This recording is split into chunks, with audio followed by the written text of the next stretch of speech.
अस्सलाम वालेकुम दोस्तों, क्या हाल है आप लोगों का। उम्मीद है ठीक होंगे आप लोग।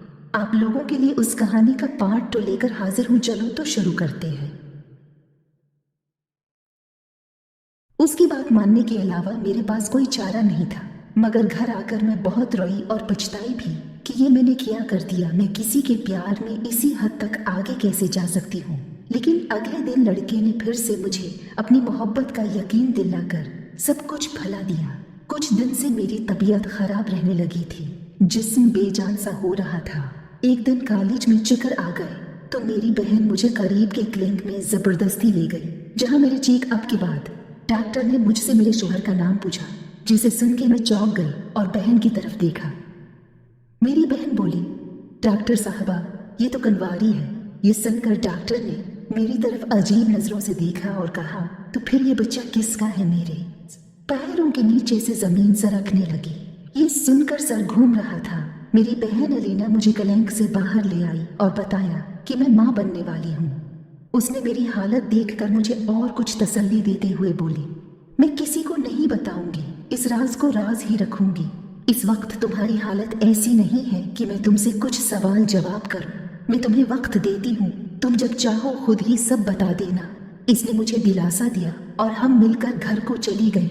घर पहुंचकर अपने बस्तर पर आकर मैं बहुत रोई। ये क्या हो गया मुझसे, अब मैं क्या करूं, कैसे मुंह दिखाऊंगी दुनिया से और अपने घर वालों से किया कहूंगी। तो इसी वजह से मेरी तबीयत इतने दिन से खराब थी। अगले दिन मैं बरहान से मिली और उसको सारी बात बताई।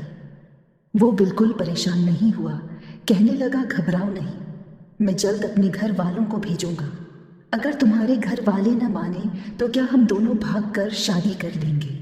वो फिर से मुझे ख्वाब दिखाने लगा और मैं भी उस पर यकीन करती चली गई। उस दिन मैंने यूनी में ही अलीना को सब कुछ बता दिया कि मैं किसी से मोहब्बत करती हूँ। हम छिप छिप कर मिलने लगे थे और ये बच्चा उसका है। अब बताओ मैं क्या करूँ। वो कहने लगी, मुझे तो कुछ समझ में नहीं आ रहा। इस लड़के को कहो केजड़क तुम्हें बियाह कर ले जाए, वरना बहुत बड़ा होगा। अभी इस बच्चे के बारे में कोई नहीं जानता। अगर कुछ महीने गुजर गए तो छिपाना मुश्किल हो जाएगा। मैंने उसे बताया कि उसने अपने घर वालों को भेजने का कहा है। आज मैं घर में उम्मी को बताऊंगी कि मैं किसी को पसंद करती हूँ। घर आकर मैंने उम्मी को बताया, अम्मी मैं किसी लड़के को पसंद करती हूँ, उससे शादी करना चाहती हूँ। वो लोग रिश्ता मांगने आना चाहते हैं। उम्मी ये सुनकर बहुत गुस्सा हुई कि अब तुम खुद लड़का पसंद करोगी, ये तरबीत की है।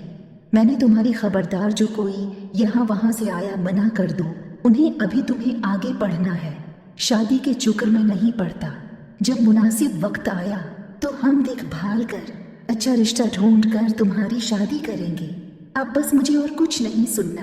वह कुछ सुनने के लिए तैयार ही नहीं थी। अब मैं क्या करती। दूसरे दिन बरहान को बताया तो वो सोचते हुए बोला, अब भागने के सिवा कोई चारा नहीं। तुम उम्मीद से न होती तो इंतजार कर लेता, लेकिन अब ऐसी हालत में कोर्ट मैरिज ही वाहिद हल है। तुम ऐसा करो, आज रात अपना ज़रूरी सामान लेकर तैयार रहना। हम रात को भागकर सुबह शादी कर लेंगे। मैं उसकी बात मानती नहीं तो क्या करती, बदनामी वैसे भी मेरा मुकद्दर बन चुकी थी। इस रात मैंने अपना ज़रूरी सामान एक छोटे से बैग में डाला और सबके सोने का इंतज़ार करने लगी। जब सब सो गए तो हिम्मत करके बैग उठाया और चोरी से निकल आई। बाहर खड़ा ये बरहान गाड़ी लिए मेरा इंतजार कर रहा था। मैं गाड़ी पर बैठकर उसके साथ निकल आई।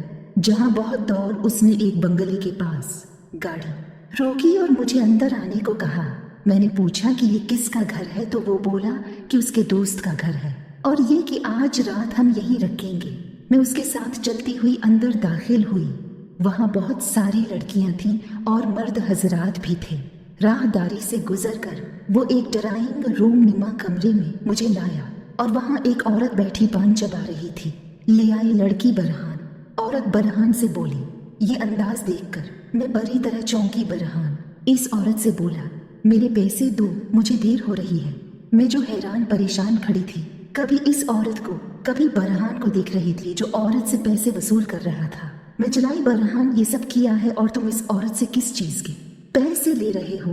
मगर वो तो पैसे लेके बना मुझसे बात किए। चलता बना मैं उसके पीछे लपकी तो एक आदमी ने मुझे पकड़ लिया। औरत उठी और बोली, वो तुम्हें बेचने आया था, तुम्हारा सौदा करके चला गया है। अब तुम मेरे कोठे की रौनक हो जैसा मैं तुमको कहूंगी वैसा तुम करोगी। मैं बोली नहीं छोड़ो मुझे, मैं यहाँ नहीं रहूंगी। मगर इन लोगों ने मुझे एक कमरे में बंद कर दिया जहाँ चीख चीख कर और रो रो कर मेरी हालत गैर हो गई थी। बरहान ने मुझे वरगला कर मुझे धोखा दिया। औरत बता रही थी कि वो पहले भी 3 लड़कियां इसको बीत चुका है, मेरे साथ धोखा हो चुका था, अपनी उज़्ज़त भी गरनुमा चुकी थी, साथ धोखा खा चुकी थी और अब ये कोठे की जिल्लत हमें इस गंदगी में नहीं रह सकती थी। मैंने दरवाजे को बहुत पीटा, अल्लाह के वास्ते दिए कि मुझे जाने दो, मगर वो लोग ऐसी चीखों पुकार के आदी थे, किसी ने नहीं सुनी मेरी। थक हार के मैं चुप हो गई थी। औरत का खास बंदा जिसका नाम अली था रोज मेरे लिए खाना पानी दे के जाता और कहा कि जद न कर और बात मान ले नसीम बीबी की। और कभी कभी तो वो मुझे मारता भी था।